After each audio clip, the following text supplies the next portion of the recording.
Bonsoir et bienvenue dans cette édition de ce jeudi 4 mars. Voici les titres.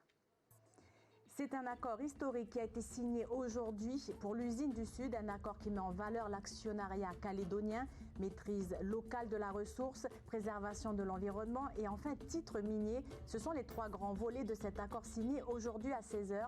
L'avenir du site et de ses emplois seront développés dans cette édition. La dépression en Iran, passée en cyclone tropical aujourd'hui, il s'est renforcé et se rapproche du pays dans le nord. Des établissements scolaires ont commencé l'évacuation des élèves. Le point dans ce journal sur le déclenchement des niveaux d'alerte et évolution du phénomène. Dernière étape ce soir de la purge à Lifou. Après l'épreuve de l'eau et de mer et du médicament, les participants vont enfin pouvoir apprécier un jus de coco vert et la tisane chaude. Reportage à la fin de ce journal.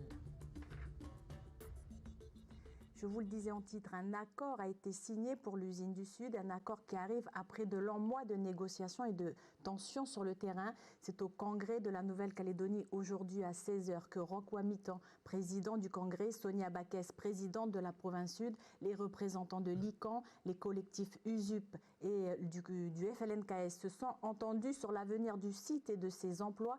Tous ont signé pour une cession par vallée de ces titres miniers. L'accord prévoit une répartition entre plusieurs entités, 30% pour la SPSMNSC, qui regroupe l'intérêt des trois provinces, 30% sont accordés à la compagnie financière Prony Resources, et 30% sont accordés, 21% sont attribués aux salariés et investisseurs locaux et enfin 19% pour Trafigura. On écoute Sonia Backès, présidente de la province Sud, au micro de Océane Dacunia.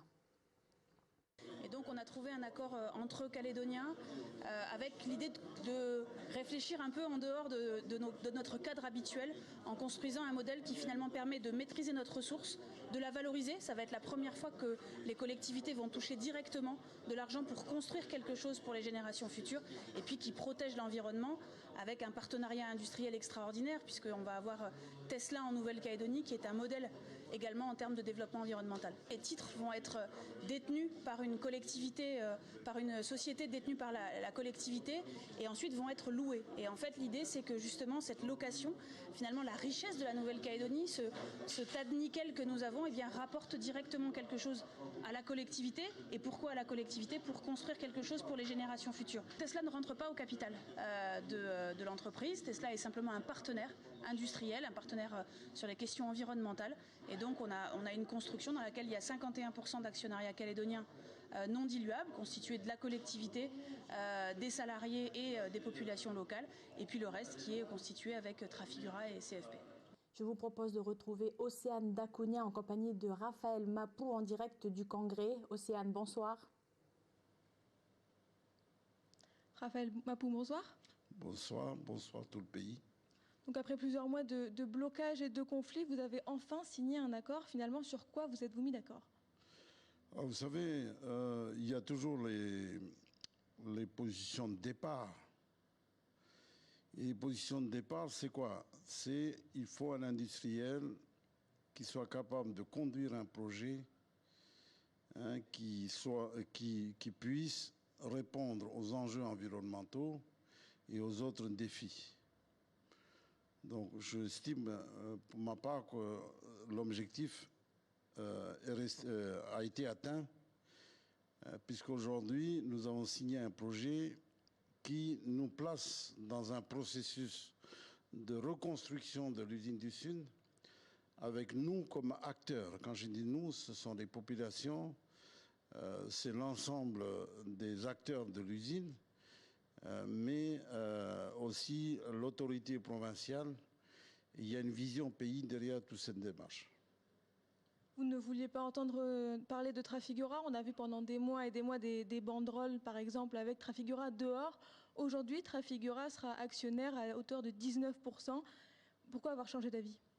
Alors, nous n'avons pas changé d'avis. En fait, l'objectif, le mot d'ordre de Trafigura elle a été imposée puisque Trafigura fait partie du projet qui a été déposé. Et si vous voulez, quand nous avons ouvert les négociations il y a 2 mois, enfin il y a 1 mois aujourd'hui, presque 1 mois, Trafigura était bien en place, était bien assis comme repreneur. Et donc toute la difficulté a résidé sur ce point précis. Et donc Trafigura, on a tout fait pour que bouger Trafigura. Mais bouger Trafigura, c'est d'une certaine manière obliger Valais à relancer un appel d'offres. C'est obliger Valais à reconsidérer une nouvelle offre. Et c'est obliger l'État à revoir aussi toutes ses aides et tout l'investissement qu'il comptait, le soutien qu'il comptait apporter au projet. Et donc, nous avions un impératif, un postulat même. On ne peut pas laisser cette usine dans cet état. On ne peut pas laisser KO2 et les résidus dans cet état. On ne peut pas partir sur une hypothétique fermeture de l'usine parce qu'une fermeture de l'usine, on ne maîtrise rien. On ne contrôle rien. C'est pour ainsi dire laisser les choses en l'état et sans qu'on ait les moyens de contrôler quoi que ce soit. Et donc le postulat, c'est qu'il fallait de toute façon relancer ce projet, cette usine. Alors aujourd'hui, donc Trafigura est resté, mais ce que nous avons décidé, nous avons contourné le problème en disant Trafigura a une obligation de résultat parce que il est convenu dans cet accord qu'en 2024, dans 3 ans, si Trafigura ne remplit pas cette obligation de résultat qui est de faire de l'usine du Sud une usine propre, de traiter les résidus, de stabiliser KO2, etc. Si Trafigura ne fait pas l'affaire, eh bien, il devra quitter le projet. Donc ça, nous l'avons écrit noir sur blanc, ça fait partie des engagements. Et donc, Trafigura reste, mais avec une obligation de résultat. Et Trafigura ne vient pas tout seul, puisqu'on a laissé la porte ouverte à d'autres contributions en matière d'hydrométallurgie. On a laissé la porte ouverte. C'est ce que dit notre accord. Autre chose, Tesla amène quand même une compétence, une vision sur l'avenir des batteries électriques. Et donc, cette contribution technique et même scientifique, on pense que Tesla, qui a la réputation mondiale et qui est inscrit à la bourse, qui a une réputation mondiale en ce qui concerne l'environnement, le respect de l'environnement, la transition écologique, etc., eh bien, on pense que Tesla va pouvoir corriger peut-être les imperfections de Trafigura, puisque lui, il est coté en bourse. On pense que ça peut être quelque chose de gagnant-gagnant. Justement, du point de vue de l'environnement, il y a des garanties mises en place maintenant, en tout cas des supérieures à celles précédentes. Vous êtes satisfait de ça ? Alors, il y a surtout cette expertise environnementale. Ça commence par la stabilité du barrage par rapport aux secousses, le traitement des résidus, et pratiquement tout est passé en revue. Il y a le milieu marin, le milieu terrestre, l'air, tout ce qui est rejet atmosphérique. Donc, on espère que d'ici quelques mois, certaines expertises vont durer 5 à 6 mois, d'autres 2 ans. Mais ce qu'on souhaite, c'est qu'au bout du compte, on aura fait un état des lieux complet de la situation de l'usine, de ses impacts après 15 années d'exploitation, des impacts sur l'environnement, et on aura un état zéro qui va permettre de corriger le tir ou qui va permettre de prendre des mesures de rémédiation qui s'imposeraient. Voilà. Et maintenant, qu'est-ce qui va se passer ? On peut imaginer un déblocage très rapide ? Alors, on a mis en place un comité de suivi parce que vous pensez bien qu'après 6 mois de blocage pratiquement, les choses ne vont pas être simples. Donc, vont pas être simples sur le terrain. Et donc, on a convenu avec tous nos comités lors de la réunion de Saint-Louis de samedi dernier qu'il n'y a pas de démobilisation du travail des collectifs. Et donc, il n'y a pas de démobilisation. Enfin, on ne démobilise pas nos troupes, puisqu'on a réussi à mener ce combat-là jusqu'à son terme. Et donc, aujourd'hui, il faut s'assurer que à travers le comité de suivi, que le processus de reprise de l'usine respecte bien les engagements des uns et des autres. Mais concrètement, est-ce que les ouvriers vont reprendre le travail à l'usine? Alors, les ouvriers vont reprendre le travail suivant un calendrier qui va être fixé par le comité de suivi et en relation, bien sûr, avec l'industriel. Donc, ça va reprendre, c'est clair. Les activités vont reprendre. Maintenant, il y a un processus qu'il faut mettre en place parce que du jour au lendemain, on ne peut pas lever nos mobilisations comme ça. Merci d'avoir répondu à nos questions, Raphaël Mapou. C'est moi qui vous remercie et bonne soirée à tout le monde. Voilà. Et merci à Monsieur Mapou d'avoir répondu à nos questions. Voici ce qu'on pouvait dire ce soir sur cet accord signé pour l'usine du Sud. Et autre actualité, ce soir, la situation météorologique de la Nouvelle-Calédonie. Le pays est passé en pré-alerte à 8 heures ce matin. Le phénomène s'est renforcé pour passer en cyclone au cours de la journée et commence à se rapprocher de nous. Niran génère des vents à 130 km/h près de son centre et des rafales estimées à 185 km/h. On écoute Julien Leduc, chef prévisionniste à Météo France Nouvelle-Calédonie. Donc actuellement, c'est un cyclone tropical qui s'appelle Niran, qui a évolué donc en cyclone tropical ce matin et qui se situe actuellement en mer de Corail, donc à l'est du Queensland. Et il commence actuellement à se décaler vers la Nouvelle-Calédonie et il devrait passer au plus près du territoire dans la journée de samedi et dans la nuit de samedi à dimanche. Donc il faut s'attendre sur cette période-là à une dégradation très sensible du temps avec des vents de force cyclonique, avec des rafales comprises entre 150 et 200 km/h très probablement à certains endroits du pays. Il faut s'attendre à un moment donné à des vents très violents de secteur ouest, certainement avec des rafales encore comprises entre 150 et 200 km/h.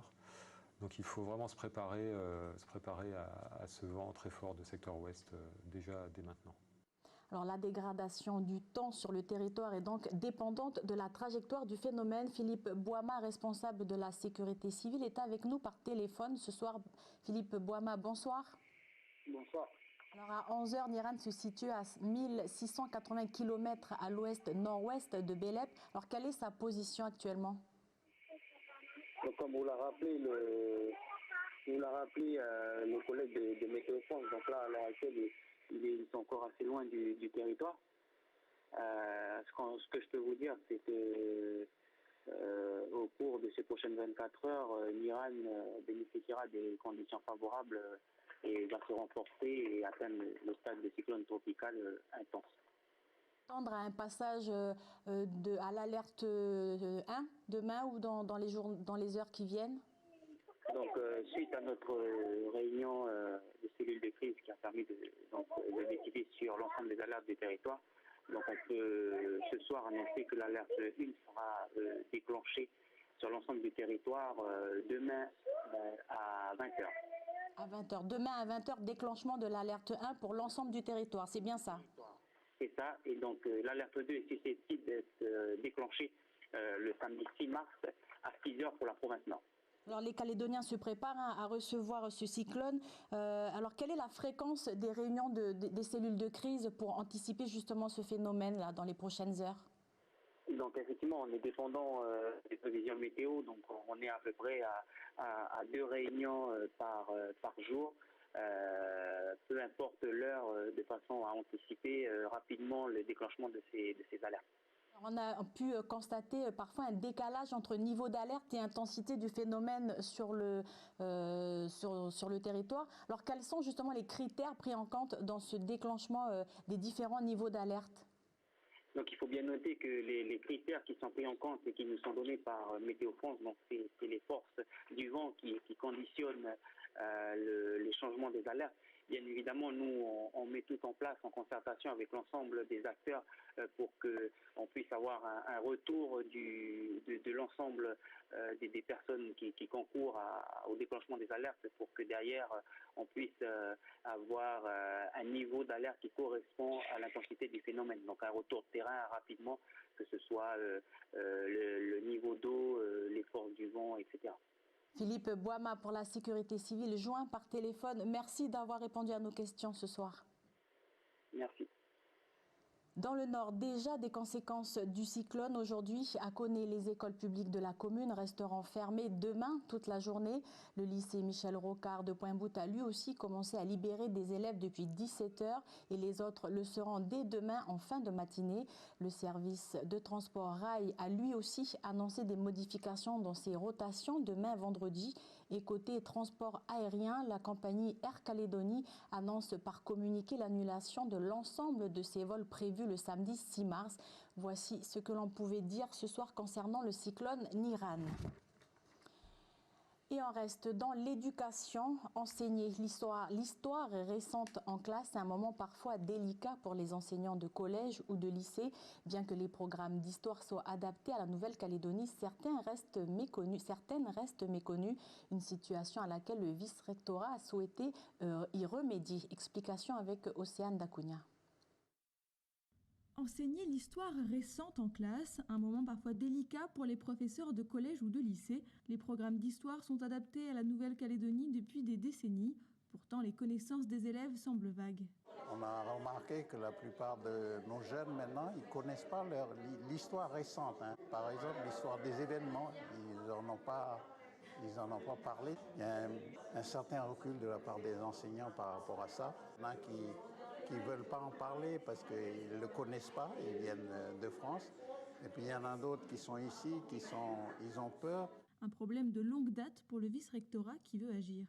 C'est la première des actions qu'on lance cette année, c'est d'organiser un séminaire des professeurs d'histoire qui va avoir pour objet de faire un point sur les difficultés qu'ils peuvent rencontrer et d'exprimer les besoins qu'ils peuvent avoir, soit en ressources pédagogiques, soit en formation des enseignants.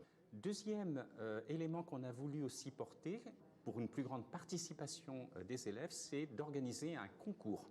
Ils vont produire soit des affiches, soit des sites internet, soit des capsules vidéo. Ils vont pouvoir éventuellement interviewer des gens qui sont les témoins de cette histoire et qu'en étant impliqués dans ces projets, eh bien, ils s'approprient un peu mieux l'histoire de la Nouvelle-Calédonie. Le séminaire des professeurs doit se tenir fin mars, tandis que le concours d'histoire sera lancé très prochainement dans les établissements. Et dans le registre santé, plus de 200 000 personnes en Nouvelle-Calédonie ont un problème de poids, dont 90% des adultes seraient dans l'ignorance de leur état. Cette maladie silencieuse représente un problème de santé publique majeur, c'est l'œil de la rédaction.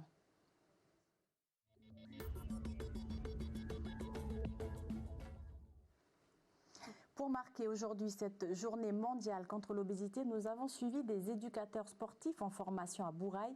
Objectif, adapter leurs cours au public qu'ils accompagnent. En Nouvelle-Calédonie, 7 adultes sur 10 sont en surpoids ou obèses.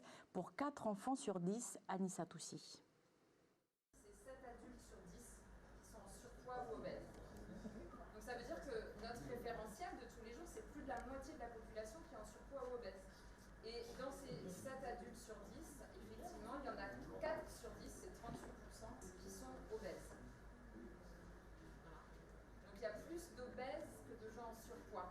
La formation, elle va permettre aux éducateurs sportifs de pouvoir imaginer peut-être des nouvelles activités, de l'activité physique, pas forcément du sport, qui permettent à tout public de pratiquer régulièrement quelque chose pour sa santé. Donc tout simplement de bouger. Donc la formation elle va permettre de donner des exemples très concrets et très simples de ce qu'il est possible de mettre en place et de sortir d'une discipline peut-être classique ou traditionnelle. On tourne les épaules, on contracte, on relâche, on étire, soufflez. On pourrait faire très bien comme ça, donc on fait de manière dynamique avec des jeunes, hop, vous préparez pour l'échauffement. Là, on va le faire de manière très consciente. On n'a pas attendu le sport santé arriver, puisque l'année dernière et l'année d'avant, on avait le projet, ce qu'on appelle le projet DPS, Diète Psy-Sport. Et l'objectif était justement, par rapport au constat qu'on a eu sur l'obésité, c'est de proposer des programmes adaptés pour les personnes qui sont en surpoids, avec des diététiciens et des psychologues. On avait fait la marche, tout ce qui est travail de relaxation, tout ce qui est randonnée au milieu extérieur. Et on avait remarqué que sur le bilan intermédiaire, il y avait déjà eu des résultats puisque certaines personnes ont perdu entre 5 et 10 kilos. Contractez, sans vous blesser, cherchez juste la limite pour maintenir l'effort. L'obésité est reconnue comme une maladie et pourtant, elle n'est pas prise en charge par la CAFAT et la Sécurité sociale. L'occasion pour nous ce soir de recevoir le docteur Dominique Megrawa, médecin et pilote du programme diabète à l'Agence sanitaire et sociale de Nouvelle-Calédonie. Dominique Megrawa, bonsoir. Bonsoir Aurélie. On l'a entendu, plus de 200 000 personnes en Nouvelle-Calédonie ont un problème de poids. C'est énorme. Faut-il s'inquiéter? Oui, jeu de mots. Bien sûr, il faut s'inquiéter. La situation est dramatique. Si on parle des cyclones, on est au niveau de l'alerte 2.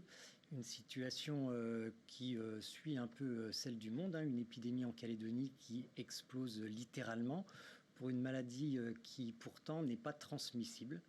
Les chiffres sont tellement éloquents qu'on parle tout de même d'épidémie. Pourtant, il y a beaucoup de communication et de campagnes de prévention qui sont déployées sur le terrain auprès des Calédoniens. Pourquoi ces chiffres ne diminuent pas? Tout à fait. L'agence sanitaire met en place un programme de prévention de cette pathologie, de cette obésité, depuis une douzaine d'années. C'est un jeune programme, une jeune maladie.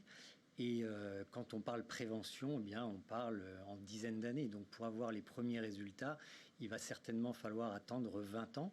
Aujourd'hui, les chiffres sont inquiétants, mais on voit que la situation progresse en termes d'environnement de la population. C'est-à-dire que les politiques ont déjà pris à bras-le-corps le problème et on voit que dans tous les compartiments de notre quotidien, les choses s'améliorent doucement. Cette journée mondiale contre l'obésité est-elle importante aujourd'hui ? Elle est importante parce que l'obésité, comme vous l'avez dit, c'est une jeune maladie reconnue par l'OMS, l'Organisation mondiale de la santé, de façon assez récente, 1997, donc ça fait moins de 25 ans.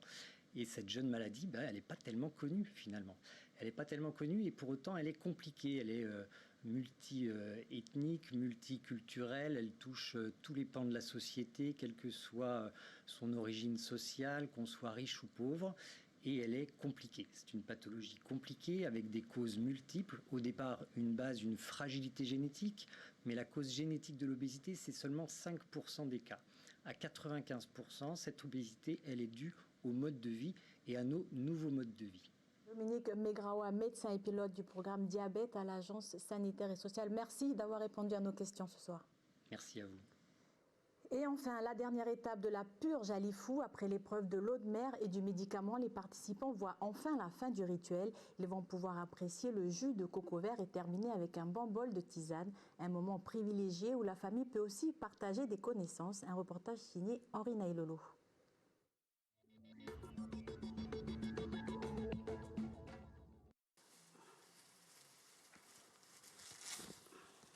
Ça, c'est pour la fin.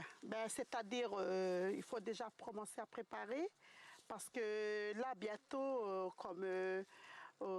bientôt, ils vont terminer le médicament.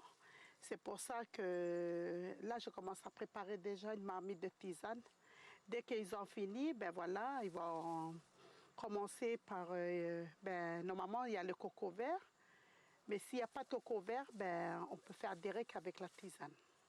À la fin de la matinée, après avoir bu l'équivalent de 200 litres de médicaments, la famille de Wassako passe à l'étape tant attendue de la purge, c'est-à-dire boire les cocos verts et de la tisane.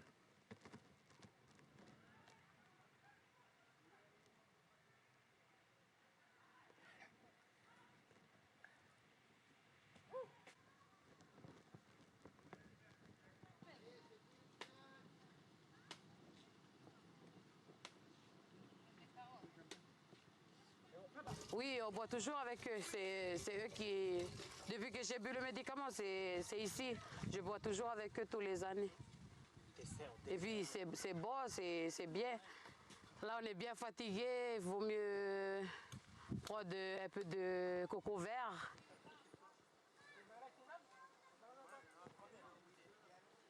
Ces médicaments-là, c'est notre arrière-grand-mère, grand-père qui nous a fait montrer ça. Et puis ça part par génération en génération jusqu'à notre génération aujourd'hui. Il faut purger tous les ans. Il ne faut jamais lâcher la purge. Purger, c'est efficace pour nous, pour notre santé, pour la population, et puis surtout pour éviter d'attraper les autres maladies.